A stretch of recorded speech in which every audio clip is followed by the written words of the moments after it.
So here we are, episode 3 of Picard. Quite a lot to cover in this episode. A lot happened. A lot of daddy issues. So let's get into it.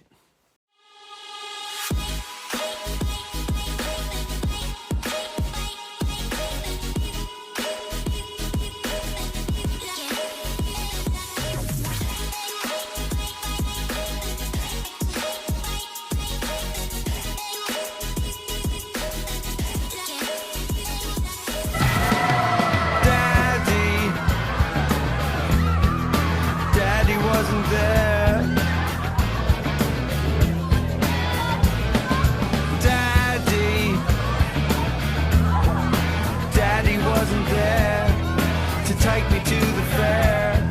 It seems he doesn't care. Daddy wasn't there.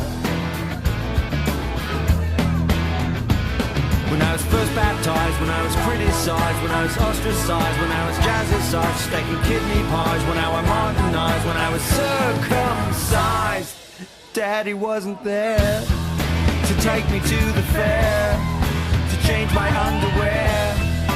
Daddy wasn't there. So welcome back to the channel, everyone, and welcome to hear my review for Star Trek Picard episode 3, entitled 17 Seconds. This episode here was actually directed by Jonathan Frakes. Yes, Will Riker himself, back in the directing chair. Fantastic, because he is quite an accomplished director, and he's pretty good as well. But yes, there's always a but, isn't there? No, but this episode here, obviously it picks up after the end of the other episode. The Titan has been chased into this nebula by the Shrike. And it's kind of it's a continuation of that. Yeah. We have a few flashback scenes in this episode. While the ships are in this nebula, they go deeper into it. And obviously we know what happens when ships go into a nebula, Wrath of Khan style. All their tracking, all that sort of thing goes awry. So this gives us a bit of a quiet time, a little bit of downtime on board the Enterprise Titan. And this gives us some great character moments, and also it gives us the opportunity to flash back to Picard and Riker sitting at a bar where Riker's just had his son born, and in this de-aging, these age of de-aging technology, they're de-aged. They look a bit off. Look at the eyes. It almost looks like they're wearing masks. Like their eyes are hidden under a mask. There's something just not right with it. I mean, it's not bad de-aging technology that they've used here, but there's something not right around the eyes. And anyway, this leads to the title of the episode, the 17 seconds, because during the birth, when Deanna was giving birth to Riker's son, we come to find out that there was some sort of difficulties, and it was the longest turbo lift ride that Riker has ever taken. It took 17 seconds, hence the title. But obviously everything is all good. We get a little appearance by Deanna. Now, we know that Marina Sirtis isn't in this series a lot. I attended a Comic-Con a while ago. Marina Sirtis was at it, and she even said there that she wasn't. She was in this episode, but she wasn't in it a lot, because she doesn't really want to step away from the UK. But there we go. Or she wasn't in this series a lot, I should say. Anyway, so this stuff goes on with the Shrike and this, and they get into a bit of a battle, and ship takes some damage. Captain Shaw gets badly injured, taken to sick bay, all this sort of stuff. There is a fantastic scene during the slow bit between Picard and Beverly Crusher. Now, this is probably the strongest scene in the episode. One of the most well acted scenes within the episode on both parts. It was very, very good, and I welcome this sort of stuff within it. We come to find out a bit more about what's going on. We come to find out that there is a saboteur on board the Titan. This saboteur turns out to be a changeling from Odo's people, and this kind of connects with the story of Worf and Raffi, where they track down this other individual. They come to realise that the attack on the Starfleet, on the stealing of the Daystrom weapon, was a ploy, was a misdirect from them wanting to steal something else.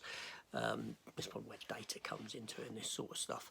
But yeah, so we come to find out that, and the person that they interrogate turns out to be a changeling as well. And we get mentions of Odo in passing. We get talk about the Dominion War and whether the Dominion, are wanting to come back and reignite a war, which is good because it kind of leads into that Deep Space Nine kind of thing, which, being my favourite Star Trek series, is fantastic. So all this sort of stuff comes about. Now we also get some issues between Picard and Riker in this episode, which kind of mirrors the father-son stuff going on as well.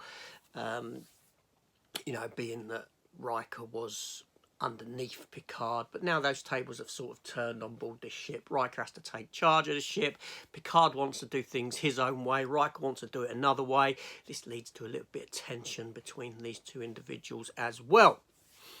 So all this stuff going on.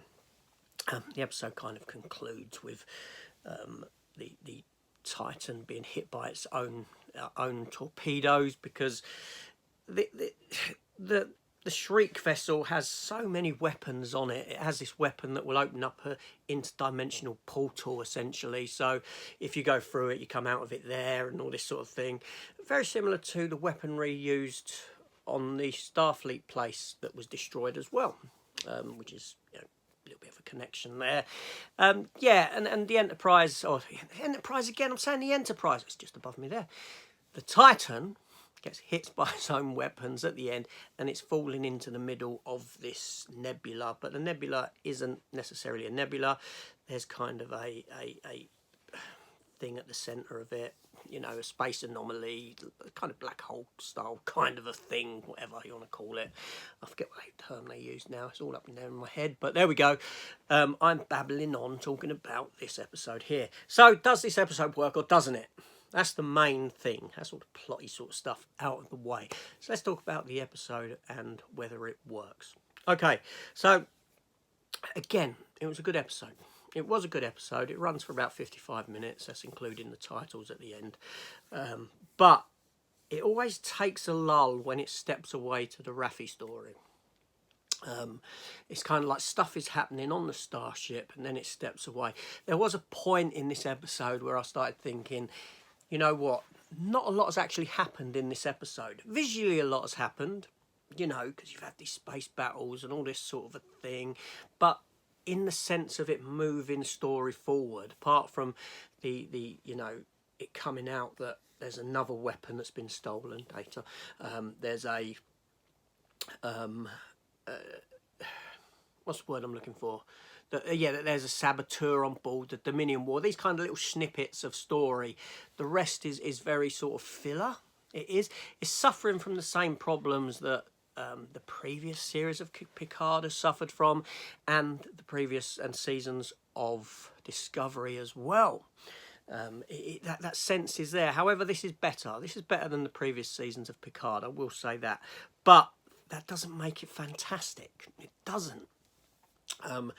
It's just a little rise above those more than anything else. But because we're getting these characters that we knew of and old, it's kind of disguised.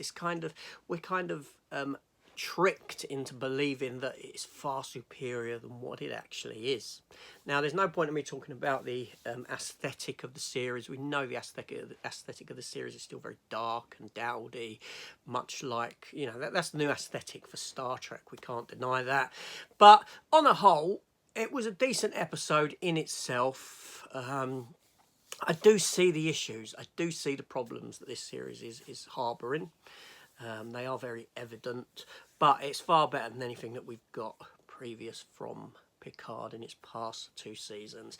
It's just a shame that the narrative flow kind of ceases to a halt when the Raffi stuff does appear, and that sort of thing. So anyway, it'll be interesting to see what happens next week as the ship is hurtling towards this anomaly in the middle of this nebula. We'll see what happens. Who knows? But the fact that we're getting the Dominion mention, the Dominion War, does this mean we might head towards Deep Space Nine? Does it mean we might see the wormhole, because that interconnects the 2 galaxies, the Gamma Quadrant and the Alpha Quadrant? possibly, and that would be fantastic if we did. I'd really be pleased with that. I really would. But anyway, this is AJ. Thank you for watching, and I shall see you all on the next one. Take care all, and see you in a week's time.